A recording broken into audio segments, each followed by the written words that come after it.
प्रकार से हम लेवल ऑफ एनालिसिस की बात कर सकते हैं या विचारकों ने 3 प्रकार से कहा है यानी विभिन्न स्तरों का जो विश्लेषण है, एक सिस्टम लेवल का। सिस्टम हो गया यानी कि जो ग्लोबल सिस्टम है जिसमें अर्थव्यवस्था भी आ जाती है, जिसमें वैश्विक समाज भी आ जाता है, खास करके ग्लोबलाइज़ेशन के समय में। और जो वैश्विक स्तर है उसमें जैसे बैलेंस ऑफ पावर, शक्ति संतुलन या ग्लोबलाइज़ेशन, ये ऐसी बहुत सी समस्याएँ जो राज्य स्वयं नहीं सुलझा सकता। तो ये सिस्टम लेवल पर यानी ग्लोबल जो प्रणाली है उसमें ये आ जाता है। शक्ति संतुलन हमने आपको बताया था स्टूडेंट्स कि मान लेते हैं एक साइड 2 कंट्री हैं, एक साइड 3 कंट्री हैं, तो दोनों का शक्ति है वो बराबर भी हो सकता है अगर 2 कंट्रीज़ के पास भी उतनी शक्ति है जितनी 3 कंट्रीज़ के पास में है।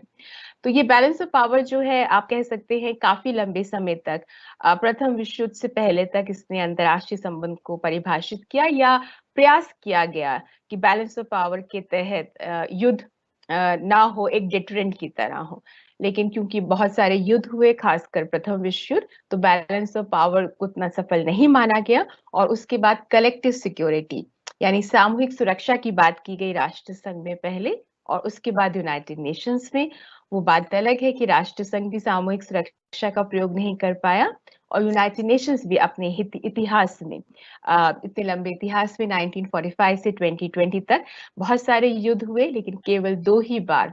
सामूहिक सुरक्षा या कलेक्टिव सिक्योरिटी का प्रयोग कर पाया है। सेकेंड लेवल ऑफ एनालिसिस है स्टेट यानी कि राज्य और राज्य किस प्रकार से अंतर्राष्ट्रीय जो प्रणाली है या अराजकता है या एनार्की है उससे they get influenced, how the international system affects the states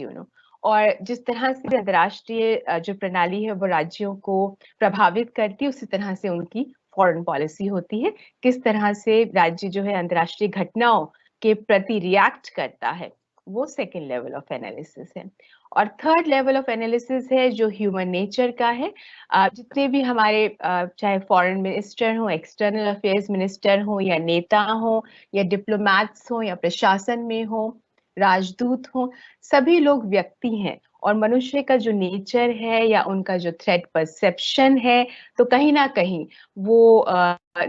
जो है निर्धारित करता है, वो डिटरमिन करता है that what type of decision making they will adopt, मतलब उनकी डिसीजन मेकिंग को, उनकी जो नीति निर्माण की सोच है उसको प्रभावित करता है। तो ये तीसरा लेवल ऑफ एनालिसिस है। लेकिन कुछ इन तीनों के अलावा ये बहुत इंपॉर्टेंट है कि हम एक चौथे लेवल ऑफ एनालिसिस की बात करें जो एक ग्रुप लेवल है, अर्थात सामूहिक रूप से या समूह के रूप में। इसमें पॉलिटिकल पार्टीज आ जाती हैं, प्रेशर ग्रुप्स आ जाते हैं, वोटर्स, सोशल मूवमेंट्स आ जाते हैं जो डिसीजन मेकिंग को अफेक्ट करते हैं। और एक अंतर्राष्ट्रीय राजनीति, अंतर्राष्ट्रीय संबंध के स्टूडेंट होने के नाते all of you should be doing analytical study. बहुत इंपॉर्टेंट है कि आप केवल घटनाओं को, जैसे घटनाएं हुई हैं वैसे ना लिखकर आप उसका विश्लेषण करें। और क्योंकि हर परसेप्शन अपने आप में इम्पॉर्टेंट है और हिस्ट्री और पॉलिटिकल साइंस में स्टूडेंट्स ये बहुत बड़ा डिफरेंस होता है कि हिस्ट्री में भी आप ऐतिहासिक बहुत सी बातें पढ़ते हैं, पॉलिटिकल साइंस में आप वर्तमान और इतिहास, क्योंकि वर्तमान को समझने के लिए इतिहास को पढ़ना बहुत जरूरी है। You can not understand the contemporary international relations unless and until you understand it's base. तो आपको इतिहास पढ़ना जरूरी है, लेकिन जो अंतर है हिस्ट्री और पॉलिटिकल साइंस वो ये है कि आपने पॉलिटिकल साइंस में केवल इतिहास को वर्णन, उसका वर्णन या उसको डिफाइन या उसका डिस्कस नहीं करना है, बल्कि उसको एनालाइज करना है। उसका जो कंटेम्प्रेरी रेलेवेंस है या उसकी जो क्रिटिसिज्म है वो आपने जरूर देनी है।